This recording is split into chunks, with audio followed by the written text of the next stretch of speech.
Hey guys, and welcome back to a brand new video here on the channel. So today we're going to be doing another little quick guide, tips and tricks video for Skyrim Special Edition, which was just released for PS4, Xbox One and PC. I know a lot of new players have came into Skyrim at this point, so today we're going to be showing you how to get the best armor and best weapons on the game at level 1. So you can pretty much, we're starting a new game here, we're getting out of the tutorial and we're just going to go off and get the best weapons and the best armor in the game, which are the Daedric ones, and they will be enchanted, guaranteed. So we're going to do this step by step. So the first thing you want to do, as soon as you get out of the tutorial area, they will tell you to go to Riverwood. Go ahead and do that if you want. We're going to have to go past Riverwood anyway, because we're going to want to go to Whiterun, which is kind of the first main city we come across after going to Riverwood. They'll tell you to go there anyway for the main quest. So you want to go there and go into the castle or the palace at the top of Whiterun. When we get into the castle, we're going to take a right and look for this NPC called Farengar.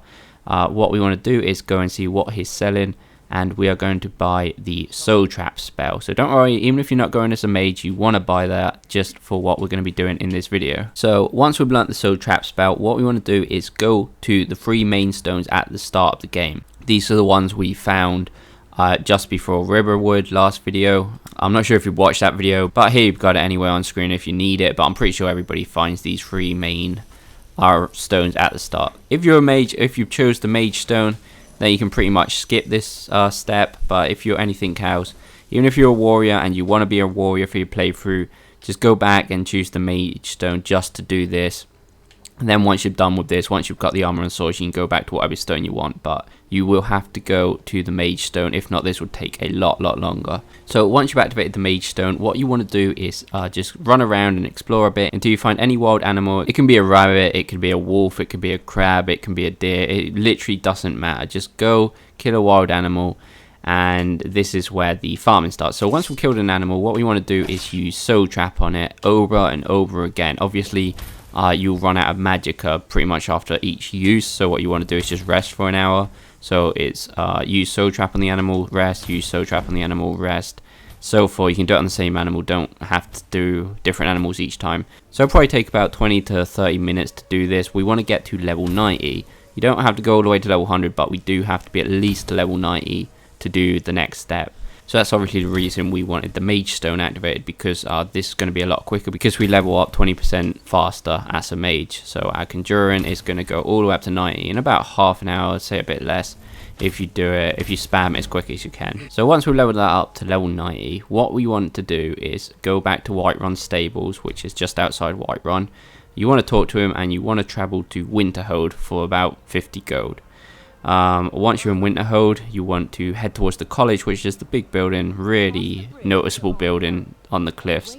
To get into there, you have to talk to the NPC at the start. I think she talks to you anyway, called Faralda, and she will pretty much ask you to use a certain spell. It's not always the same one. Sometimes it may be summon something, or sometimes it may be heal. But don't worry if you've not got the spell, because she will sell it to you anyway. So yeah, so just go ahead, prove that you can use it in front of her, and then the college will open up to you. So once you've got access to the college, you want to go in and take the first door on the right, which is the Hall of Continents.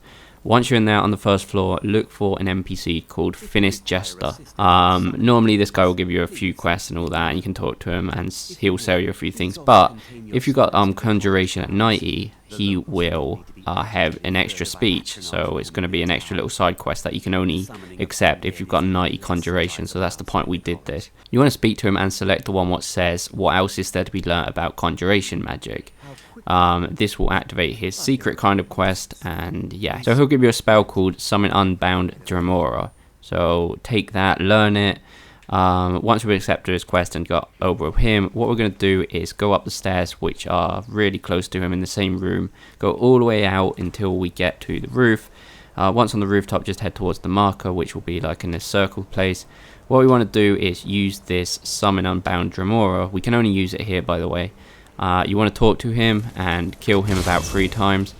Make sure you talk to him every time you summon him. So once you kill him and summon him again, make sure you talk to him the second and third time before you start attacking him. Well, and the first time, obviously. So once you've done that, he will give up and he will give you a sigil stone, which is what Finished Jester was looking for. But we want it for something else anyway, but it is worth going back to finish Jester and give it to him for a second just so it completes the quest, and he'll give you a pretty powerful spell to summon a flamethrower. So make sure you just talk to him again so he gives you back the sigil stone and complete the quest, because really what we're interested in is the sigil stone, not really that quest. So once we've got our sigil stone back, so this time you want to go to the stairs and kind of try and go down, and there should be a trapdoor. In this kind of maze cave dungeon area, just continue down the path I'm showing you here in the video, and you'll eventually get to this place. Right, so once we're here, what we want to do is put the sigil stone in its place, which is clearly noticeable, and this is where all the magics are. So at this point you guys will probably want to do a bit of exploring for the following reasons, but we'll get to that in a second.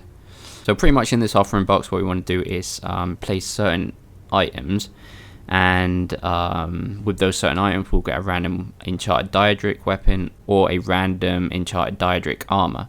Right, so obviously what you want to do first is save, and first we're going to do a weapon. So what you're going to do is really you only need one of each ingredient to get the weapon, because if you get a weapon you don't like, then you just load, randomize it again, and do it until you get a good weapon you like. Right, so the ingredients to get a weapon, we have to place these in the offering box, is 1 Daedra heart, 1 silver sword, 1 ebony ingot, and 1 greater soul gem.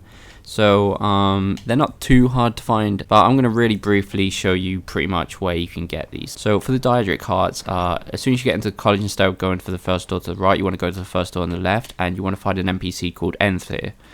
He will sell you 2 every 2 days, so you just rest for 2 days and he will sell you another 2, rest for 2 days, and then he'll sell you another 2. For the silver sword, you get a load of them if you're doing the companion side quest in Whiterun, in this building, what looks kind of like a boat upside down. So you go in there, activate some of these companion guild side quests, and you end up with loads of them. For the ebony ingots, what you want to do is go to Gloombound Mine, which is here, and get a pickaxe and just keep picking around until you get ebony ores. Then you want to take them to a blacksmith. And lastly, for the greater soul gems, just same as the Daedric hearts, just Enthir will sell them to you every 2 days. So yeah, like I said, what you want to do is to make sure you get the weapon you want for just 1 of each ingredient. Just leave them in the offering box, save before you press the little lever, and then press the lever. If it's a weapon you want, then go ahead and save again, and if it's not, then just load before pressing the lever until you get a weapon you want.